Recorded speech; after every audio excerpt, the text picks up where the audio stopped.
Hi, everyone. Judge Andrew Napolitano here for Judging Freedom. Today is Thursday, September 4th, 2025. We welcome back our dear friend, Anya Parampil. Anya, always a pleasure, my dear friend. And thank you so much for sharing your time with us and allowing me to pick your brain and your expertise, which, among other things, is Latin America. Is Nicolas Maduro the lawful, valid, legitimate president of Venezuela? If you ask the vast majority of UN recognized nations, over 2/3 of them, or you ask any Venezuelan government institution, or if you measure the country by any barometer by which you would measure who is the government in a country or who controls the country, who governs the ministries, who the military answer to, and who control the borders, it's very clear that, yes, Nicolas Maduro is the president of Venezuela. And this is despite the fact that for over 5 years now, the United States, under a policy initiated under Trump 1, have recognized a rotating cast now of characters as the government of Venezuela.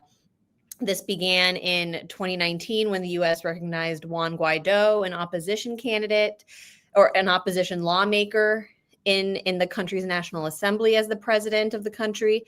He's now in Miami, a grad student. Then they recognized a figure named Edmundo Gonzalez, who ran against Maduro last year. And he's in Spain now. And so they've recognized another woman, Maria Corina Machado, as kind of the president. She is someone who has been receiving or has received USAID money and grants since the beginning of the revolution that brought Venezuela out of foreign and neoliberal rule into sovereign rule that it currently enjoys. And she, from the very beginning, over 20 years ago, yes, was one of the leading recipients of USAID funding in order to destabilize that government and return it toward a Washington-oriented leadership. And so, but even she is in the background now. And the reality is the Trump administration itself has acknowledged in its own way that Maduro runs the country by sending its own special envoy, Richard Grenell, to the country earlier this year for direct talks with Maduro. He was received by the president in the presidential palace with American flags and Venezuelan flags displayed for a meeting. And as a result of that meeting, Grenell got some U.S. prisoners that were held in Venezuela for a variety of crimes released and sent to the United States. And he helped reach a deal that has seen the U.S. and Venezuela since then, since earlier this year, conduct multiple flights a month in order to return Venezuelan migrants and detainees back to the country. People that came here likely under Biden are now going back. But that's only because we have an agreement with the Maduro government, not because of anything these other figures that the U.S. has recognized as the president of Venezuela have done. So the U.S. is walking a silly line here that's also very dangerous, as we've seen in the last week with the escalations in the military realm that have come to light. Before we get to what happened on the high seas, what is truly behind the American animus toward Latin America in general and Venezuela in particular, and how much of this is the family background of Marco Rubio? This is a very good question. Marco Rubio is a central character, I believe, in the escalation we've seen occur against Venezuela recently. He's someone that under Trump 1 was agitating from within his role as the Senate at the Senate Foreign Relations Committee against the country.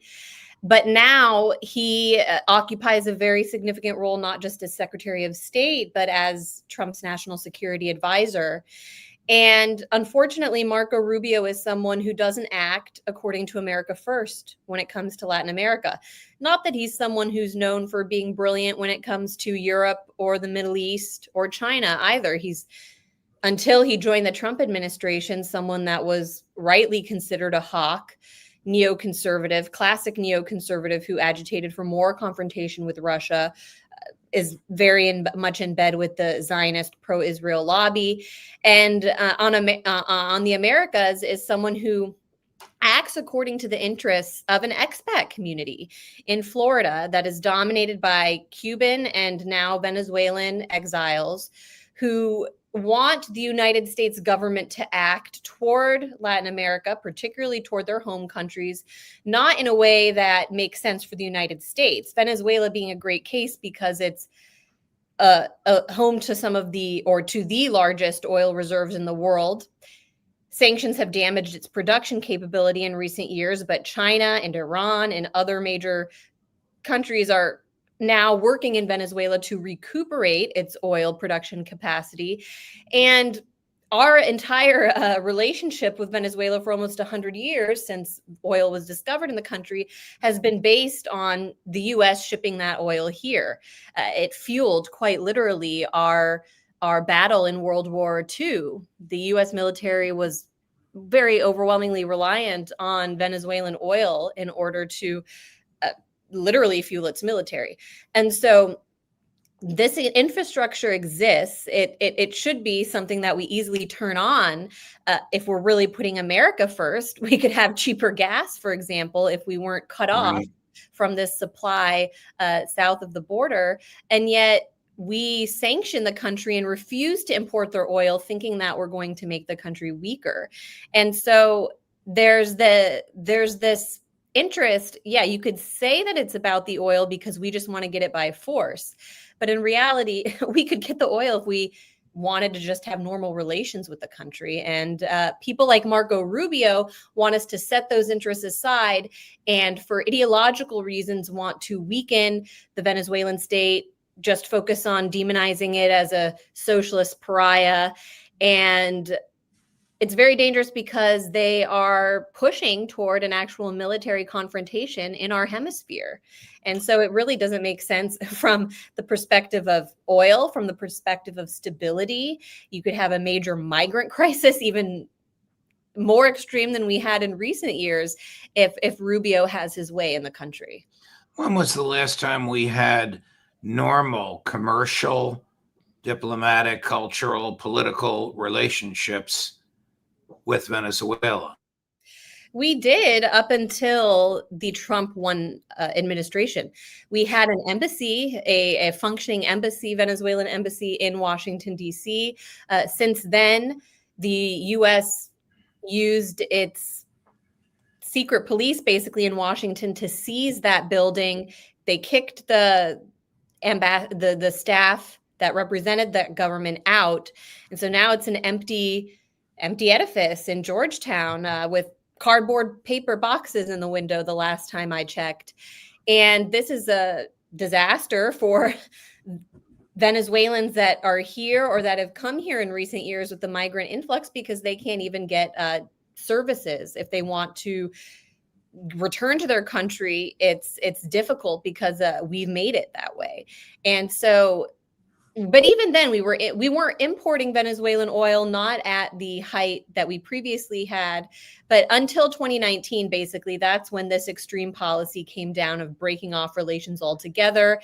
And that's when we made the move to cut off our supply of Venezuelan oil imports, which at the time accounted for about 7% of U.S. oil imports. So between that and the Biden administration's decision to cut off Russian supplied oil, we lost about 10% of our typical oil import sources. And so it's no wonder that gas prices are high here. And again, it's just an example of how our policy is not America first at all in terms of, again, the migrant issue or the commercial and economic interests that could be so much stronger and beneficial to both countries if we put away this ideological Miami expat community first driven policy. And that's something I write in my book. I really try to make the point that we should not be making Latin America policy according to the interests of people from the region who have interests there. It's the same thing, I think, as saying that pro-Zionist interests shouldn't be crafting Israeli policy. I don't think someone who's solely interested in overthrowing governments in the region because of their family ties has a role to play in crafting America First policy. And unfortunately, Latin America has always been a blind spot for the president because of Florida and the political weight that these groups that Marco Rubio is aligned with because of the weight that they carry and the political power that they wield in Florida. The first Trump administration, the Justice Department persuaded a grand jury to indict Nicolas Maduro as a drug kingpin. The second Trump administration has put a $50 million bounty on his head, a number the likes of which I've never heard from the American government. Is he stupid enough to have been personally involved in any drug distribution, knowing he's got a target on his back? The question of Venezuela and cocaine and drugs is pretty bizarre to me, because all you have to do is look at statistics, publicly available statistics from the United Nations and anyone who's tracking drug trafficking, to see that Venezuela is not a top producer. It's very clear that Colombia, Peru, and Bolivia account for like 98% of the land that is used to cultivate cocoa leaves and then make that into cocaine and process it. You don't need to go through Venezuela then to get here and bring the drugs north. In fact, it's Ecuador that accounts for 70% of cocaine export pass through Ecuadorian ports. And what's interesting there is that right now you have a president who won in a very shady election, backed by Trump, backed by the United States, Daniel Noboa, who comes from actually a ostensibly banana producing family, $1 billion operation. His family runs the Noboa family in Ecuador.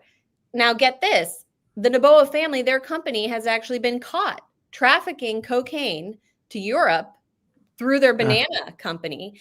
And the reason, I mean, spend enough time in Latin America or Central America, and people will tell you the way that cocaine gets north to the United States is through banana trucks. That's the most effective way to ship it, because if you have a truck going through a checkpoint, they're not going to open every single banana truck that passes north and actually look inside. They scan it, and it all just looks like organic material. It looks like fruit if you're scanning for cocaine or for bananas. And so people talk about how this is the main way that they smuggle cocaine, and yet, and we even have evidence that this ally of the United States was doing it. His family's company was overseeing the drug trade in Ecuador.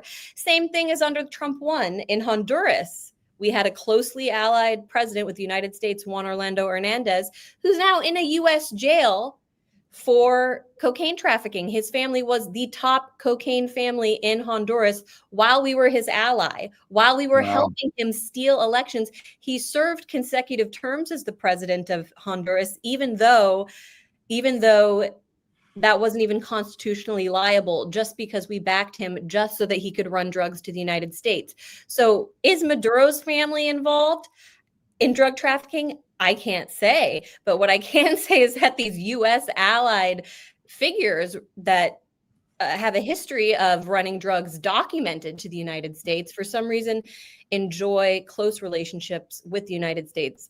In Juan Orlando Hernandez's case, until they decided to indict him. But it's just goes to show you again, 98% of the land used to cultivate cocaine is in Bolivia, Peru, and Colombia.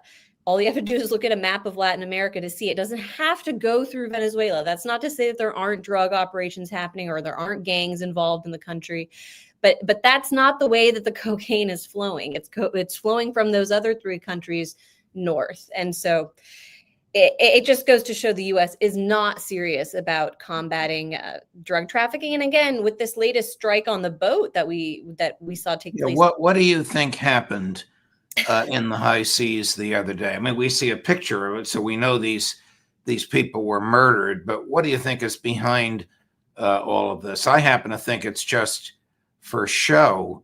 The former head of drug interdiction in the Department of Justice said a couple of things to the New York Times. One, Tren de Aragua is not a drug organization, has never been known to traffic in fentanyl. 2, anybody trafficking in drugs would have 2 people on that boat, not 11. 3, if anything, the boat may have been carrying people who thought they were buying their freedom, getting to another country. And now, without any due process, they're all murdered by the United States Navy.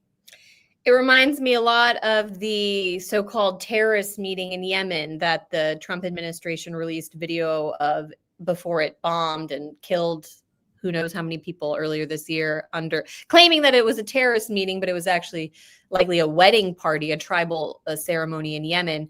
It's very, it looks very similar, this case, because nobody's made an effort to identify those 11 people on the boat, to even say that they were drug traffickers. And even if they had, again, like you say, there was no due process, no evidence that presented to show that they are who if they were making claims about who they were, that they are. So it's just absurd to me to see all of these MAGA sycophants online saying this is what they voted for and this is America first.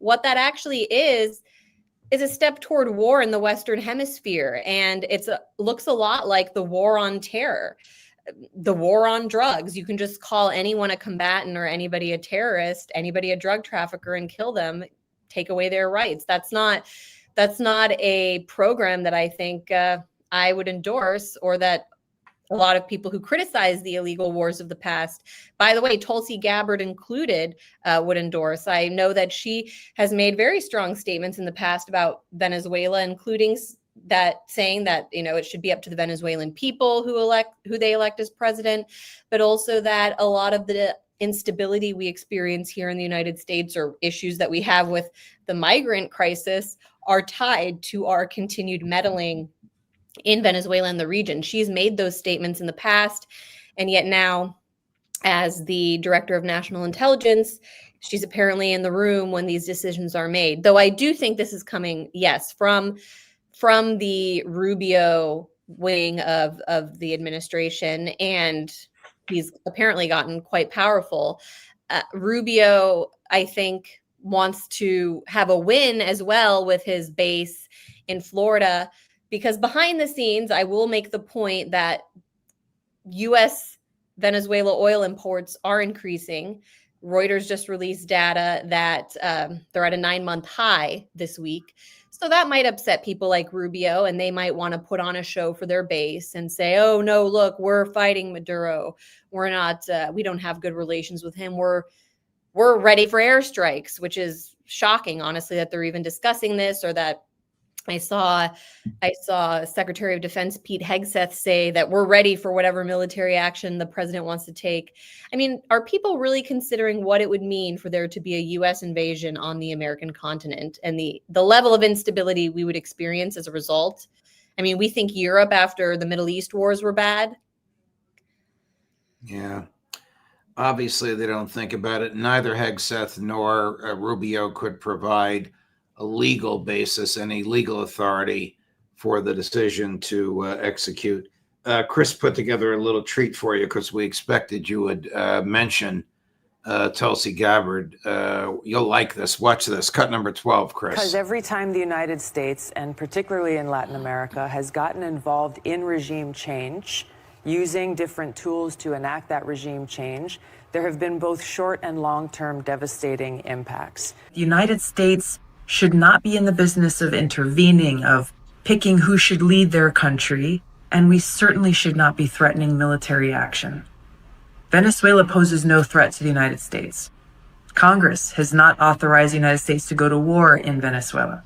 and there's no justification for our country to violate the sovereignty of the Venezuelan people. This administration and the neocon war hawks that surround President Trump have made no secret about what their intentions are to further this regime change effort, both in Venezuela as well as in Iran. We do have a situation with a cabinet full of neocon war hawks whose history is very well known in leading our country into one regime change war after the other, and to great expense in American lives, to trillions of dollars coming out of our taxpayers' pockets, as well as the lives and the suffering and the devastation of the people in the countries where we've waged these wars.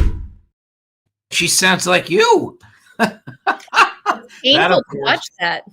I mean, that, of course, is before she became the director of national intelligence. She's changed her mind on so many things. I hope she hasn't changed her mind on this. A couple of more questions. Is it true that the CIA has been involved in drug trafficking from Latin America? Yeah, I mean, this is something that is pretty well documented. We even used narcos in the past as cover for running drugs to various militia movements in the region in order to, there's the whole Iran-Contra affair. Drugs are always, I mean, that's the thing. When you go and when you talk to people in Latin America, they say, if you want to go after drug trafficking, look at the DEA, look at the CIA. I mean, it's coming over our border at the end of the day. It's coming in through our ports. So people, I think also there's been a lot of talk recently about the heroin trade coming in through Fort Bragg, and the drama and intrigue around that base that's very secretive, because people are starting to catch on to the fact that none of this could be happening without our government's involvement.